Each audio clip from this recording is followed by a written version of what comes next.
Pois é, eu fui roubado por 2 vezes e sofri mais 2 tentativas, então no total foram 4, 2 consumadas e 2 tentadas. Vou explicar para você o que você deve fazer para evitar esse tipo de coisa e eu vou falar também o que você não deve fazer caso isso aconteça, né? Caso você seja roubado também, porque senão você pode acabar entrando em encrenca. Vem comigo, bora pro vídeo. Marcelo Reich aqui do canal Vida na Inglaterra. Se inscreve no canal se você gosta de saber sobre a vida aqui na Inglaterra. Claro, também deixa seu like, que isso aí é importante e me ajuda demais. Bom, pois é, isso é verdade, isso não é mito, tá? Não é clickbait nem nada. Antes de tudo, queria agradecer, obrigado aí pelos comentários do vídeo anteriormente. Eu fiz um vídeo diferente aqui no canal, com bastante produção de audiovisual. Fiz um vídeo bem diferente do que eu já tô acostumado. Vamos lá então. A primeira vez que eu fui roubado, eu tava fazendo entrega de bike. Tá? Eu tava com uma mochila nas costas, uma mochila bem grande. Eu parei e passei um cadeado na bicicleta. Na verdade não é um cadeado, é uma espécie de cabo de aço que tem ali, tipo aqueles de código, sabe? Era um cabo de aço assim um pouco mais fino do que o meu minguinho. Parei para fazer a entrega, né, num prédio, um local bem movimentado. Quando eu desci e fui fazer a entrega, a hora que eu voltei, eu vi um gordinho metendo o pé na bicicleta. Ele tava dando uns chute ali. Eu falei, o que esse cara tá arrumando? Na hora que ele meteu o pé na bicicleta, eu vi que o cabo de aço arrebentou. E ele pegou a bicicleta e saiu correndo com a bicicleta dele e segurando a minha bicicleta junto. Comecei a correr, só que eu tava com uma mochila muito grande nas costas. Tem uma mochila da Deliveroo que ela é bem grande, era uma quadrada, é um modelo antigo, acho que nem fazem dela mais. E na época eu usava essa mochila, ela tava pesada, tinha algumas coisas lá dentro. Eu comecei a correr atrás e esse gordinho soltou a bicicleta, porque eu tava chegando perto, ela foi e bateu na parede. Cara, na hora, como eu vi que era molecada, a vontade que era de dar uma coça mesmo, descer e soltar a mão. Assim que eu cheguei em casa, eu falei com um venezuelano, não, é um cara da Nova Zelândia, que falava inglês nativo, né? E ele me falou assim, Marcelo, você não poderia ter feito nada não, porque eles são menores. E vou falar disso mais pra frente, tá? Fica aqui até o final, que é o que eu falei pra você tomar cuidado, senão você vai entrar em encrenca. Então, ele falou que eu não podia ter feito nada, porque eles são menores. Aqui, infelizmente, a lei protege os menores nessas situações. É engraçado, né? Mas roubar pode, né? Na hora da aplicação da lei, aí não aplica, mas enfim. E a segunda vez foi uma tentativa. Eu estava fazendo entregas também com a mesma mochila, e na época eu tinha uma Vision, que é uma motinha, uma espécie de uma bis. Eu fiz a entrega, a hora que eu fui chegando perto da moto para sentar nela, veio um rapaz negro de balaclava, que é aquelas máscaras que só tem a bolinha do olho de fora, e eu vi a hora que ele colocou, e ele começou a vir perto de mim. Cara, a gente está acostumado com o Brasil, com arma, a pessoa já está arma em punho, põe na sua cabeça, você já fica assustado. Aqui ainda tem uma leve diferença, né? Uma leve não, né? Uma grande diferença, que eles não roubam de armas. Em alguns casos, eles roubam de facas, ou às vezes usam umas facas bem grandes. E isso pode ser que aconteça, tá? Mas armas mesmo, muito difícil. Esse cara chegou perto de mim, a hora que eu vi que ele foi chegando mais perto, eu liguei a moto e saí vazado. No que eu acelerei e saí com a moto, ele veio correndo por trás de mim e segurou na alça da minha mochila, que estava nas costas.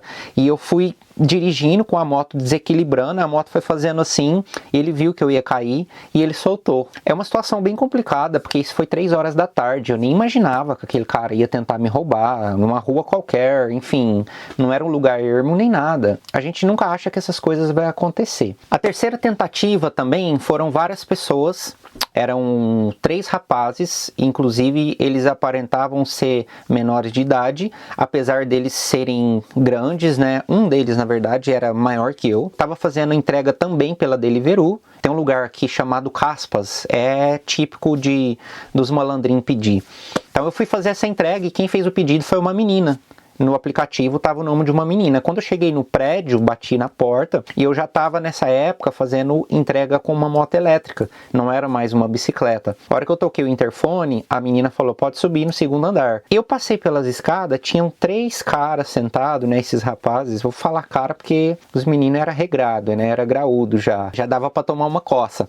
Passei por eles, eles falaram assim, o pedido é para nós. Eu falei assim, não é pra vocês não, porque quem pediu foi uma menina. Aí os caras falaram, o pedido é pra nós, dá o pedido aí. Eu falei assim, não é pra você. E um deles estava com o celular, ele pegou e me mostrou o código, porque tem que mostrar um código pra você liberar. Eu acho que é o mesmo sistema aí do Brasil. E eu pensei assim, se eles estão com o celular, estão com o código, eu tenho que liberar a entrega, porque a menina entregou o celular pra eles. Na hora que eu entreguei a comida pra eles saíram correndo do prédio. Nem imaginava que eles queriam me roubar. Na hora que eu saí lá pra fora, os 3 estavam em volta da minha moto, e eu escutei um deles falando assim, oh não! Provavelmente eles estavam em busca de algum tipo de modelo de moto específico, e quando eles viram que a minha moto era uma moto elétrica e também tinha o nome da companhia, eu acho que não era do agrado deles. Eu pensei, esses caras vão roubar essa moto. A moto, ela tem rastreador, mas existe ali um valor que você tem que pagar, né? Apesar dela ter um seguro, você tem que pagar uma carência ali, um valor que se a moto for roubada, não sei se é 300, 400 libras, uma coisa assim, mas pelo menos você não perde o valor total. Pensei, se roubar, roubou, não tem o que fazer. A hora que eu montei na moto, eles não falaram nada comigo, aí eles ficaram em volta assim, conversando entre eles. Pensei, ufa, tá tudo liberado, não aconteceu nada. A hora que eu montei na moto, um deles veio e me cercou. Só que ele tava tão próximo de mim, que se ele fizesse assim com o braço, ele travava eu e não deixava eu sair, que foi o grandão. Ele pôs a bala clava até no meio do rosto, para não identificar o rosto dele depois, né? Mas eu acabei encontrando esse cara outras vezes depois no McDonald's, enfim. Aí eu falei assim, não tem o que fazer. Eu virei o guidão da moto pro lado esquerdo e acelerei. No que eu acelerei, falei, se ele tentar me segurar, eu caio e saio correndo. Só que eu joguei a moto pro lado esquerdo porque eles estavam impedindo a minha passagem do lado direito. E era o único caminho que tinha. E pro lado esquerdo era uma rua sem saída. Cara, eu não sabia o que eu fazia. Eu pensei, meu Deus, entrei numa enroscada. Tô numa rua sem saída, os caras vão vir, vão me cercar, não tenho o que fazer. Eles vão levar minha moto, eu vou largar essa moto, vou sair correndo. Se eles levar pelo menos só a moto, tá bom. O problema é se eles vierem pra cima de mim. A hora que eu joguei a moto pro lado esquerdo, que eu cheguei na rua sem saída, me veio uma luz lá no final do túnel, lá no final do cérebro. Quando eu fazia entrega de bike, eu lembrei que tinha uma calçada ali. E essa calçada, tipo um bequinho, né? Um alleyway. A gente chama alleyway aqui, né? Quando fala um corredor. Eu lembrei que saía no parque essa saída. Quando eu virei a moto pra esse local sem saída, eu joguei em cima da calçada. Foi tudo questão assim de segundo, uma fração de milésimos de segundos. Joguei a moto em cima da calçada, tava vindo uma mulher, ela assustou, falou, o que tá acontecendo? E os 3 moleques veio correndo atrás de mim, falando, stop, stop, stop. Eu falei, stop, aqui o stop aqui pra vocês. Saí vazado em cima desse parque, com medo, com as pernas tremendo. Falei, oh meu Deus, tô com a moto, tô com saúde, não aconteceu nada comigo. E esse foi mais uma tentativa, né? Foi a segunda tentativa de roubo, né? Bom, então vamos falar da minha quarta, que foi um roubo. Não, na verdade não foi um roubo, seria uma apropriação indébita, tá? Porque não foi nem roubo e nem furto, eu poderia considerar assim. O que aconteceu? A menina me mandou mensagem nos grupos, falou, Marcelo, tô precisando demais de uma bike para trabalhar, tô aqui numa casa, a mulher tá me maltratando, tô chorando, enfim, já me bateu, já me agrediu, eu preciso sair. Ok, e eu tinha uma bicicleta, que inclusive, meu irmão usou essa bicicleta para fazer entrega, quando ele veio para Londres. E eu senti no coração, eu falei, pô, a vida é tão difícil quando você chega, vamos ajudar. Falei com meu irmão, vamos emprestar essa bicicleta para ela, ela faz uma grana, e depois entrega essa bicicleta quando puder, enfim, deixa ela fazer uma grana. E nisso eu já estava fazendo entrega de bicicleta também, só que tinha uma outra sobrando. Falei, faz entrega com a bike aí, a hora que você fizer uma grana, você me devolve, pode ser? Olha, eu vou fazer entrega aqui durante 3 semanas com a bike e eu te devolvo. Fechado, faz a sua grana aí. Passaram-se essas 3 semanas, ela não entrou em contato. Aí eu mandei mensagem aí, tá difícil pra fazer uma grana, tal. Falei, deixa aí mais uns dias. Passou mais alguns dias e ela não falava nada. Eu mandei a mensagem, não, tal dia eu te levo a bicicleta, tal. Passou mais algumas semanas, falei, eu entendo, a situação tá difícil, ela tá sem jeito de falar. Cara, lá pra 5ª semana, não me respondeu mais, não deu sinal de vida.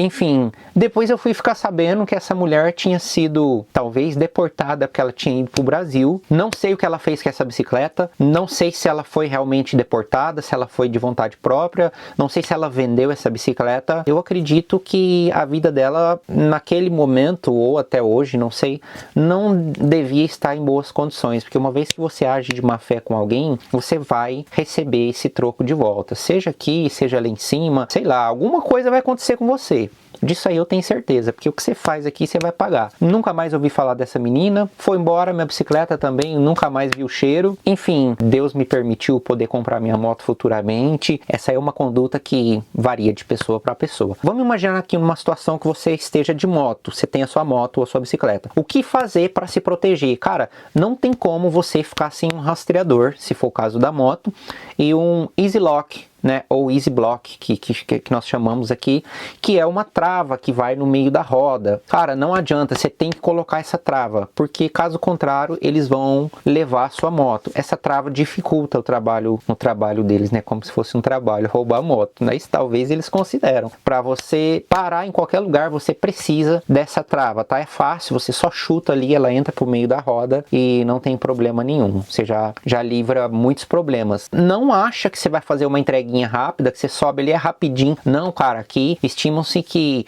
mais de 1.200 bicicletas são roubadas todos os dias aqui na cidade de Londres, né? Falando do Reino Unido geral, mas especificamente na cidade de Londres. Então é uma quantidade absurda, molecada cortando os cadeados com aquela serrinha lá, que eu esqueci o nome, e enfim, não vacila, porque eles vão levar. Então, para você não passar por isso, se você tem uma bike, coloque sim um cadeado dos fortes mesmo, daqueles resistentes, tem uns em formato de U, e eles são muito bons. Só que se o cara tiver preparado, que a gente vê muito acontecer aqui, aquelas maquininhas, eles vão cortar independente. Só que o ladrão oportunista, ele não vai levar a sua bicicleta, tá? Se você tiver de bicicleta, coloca esse tipo de cadeado. Se você tiver de moto, rastreador, e também coloca ali o Easy Block. Outra coisa que eu vejo muitos motoboys fazerem, mesmo que depois que aconteça, é não ligar para a polícia e eles mesmos irem buscar a moto. Por que eles fazem isso? Porque nem sempre a polícia vai te dar uma resposta de imediato. Às vezes vão demorar, às vezes possa ser que a pessoa leva a sua moto para longe e arranca o rastreador. Eles quebram a carenagem das motos, enfim. Então, geralmente, eles ligam para outros motoboys, falam, meu, vamos buscar minha moto, e vai lá 10, 15 motoboys recuperar essa moto. Eu até aconselho, mas com cautela, sabe por quê? Porque numa situação dessa, como eu falei, geralmente eles não roubam de arma, e se você já conheceu o local, mais ou menos você já sabe se é um lugar ermo, você vai estar em muitas pessoas. Normalmente, essas pessoas que roubam, eles deixam a moto esfriando ali por alguns dias, alguns meses, para depois eles irem lá e pegar a moto. Por quê? Deixam esfriando para justamente saber se tem rastreador ou não, porque se tiver, a pessoa vai encontrar e vai buscar. E geralmente eles não querem conflito, eles querem roubar para ficar empinando, e em muitos dos casos é molecada que faz isso mesmo, menor de idade. Então, eu aconselho você ir buscar, reúne a galera aí, vai e analisa o território. Não aconselho você a entrar em conflito. Enfim, muitas das vezes a sua moto vai estar estacionada num cantinho, e não aconselho você a fazer isso sozinho, tá bom? Porque se tiver várias pessoas lá, desses ladrão sem vergonha, eles podem querer, sei lá, zoar com a sua cara, enfim, pode não dar bom. Mas não aconselho você ir lá e meter o louco não, tá? Isso aqui é o que eu vou falar pra você, que eu não aconselho você a fazer, tá? Não agride, não bate, não dá ali, não coloca pra fora a sua vontade não, porque se você faz isso com essa molecada, aqui infelizmente dá problema, a lei protege eles, infelizmente nesse sentido, né, até mencionei lá no vídeo no Instagram, se você não me segue lá, tá aqui na tela, falei sobre o cachorrinho orelha que teve lá a sua vida esmagada, né, de uma forma brutal, cruel. Infelizmente não vão ser punidos porque eles são de menores. Aqui infelizmente acontece também quando esses moleques aí, esses indivíduos roubam moto, né, porque eles consideram que a vida é mais valiosa do que qualquer objeto. Mas são casos similares, quando se trata de objeto, eles não são levados ali como prioridade para serem punidos de uma forma justa como deveria. Então, não faça isso, não vai para cima, porque se tiver câmera e esses moleques quiser levar adiante, você pode pegar ficha criminal, mesmo que você prove que eles roubaram, aqui você não pode agredir, a vida, a integridade da pessoa vale mais, beleza? Espero que vocês tenham gostado dessas histórias, são histórias reais, vividas por mim, Marcelo Reis. Como eu falei, se você gosta de saber sobre as coisas aqui na Inglaterra, se inscreve no canal, deixa seu like aí que isso aí me ajuda demais e deixa aí nos comentários também ideias e sugestões para vídeos futuros.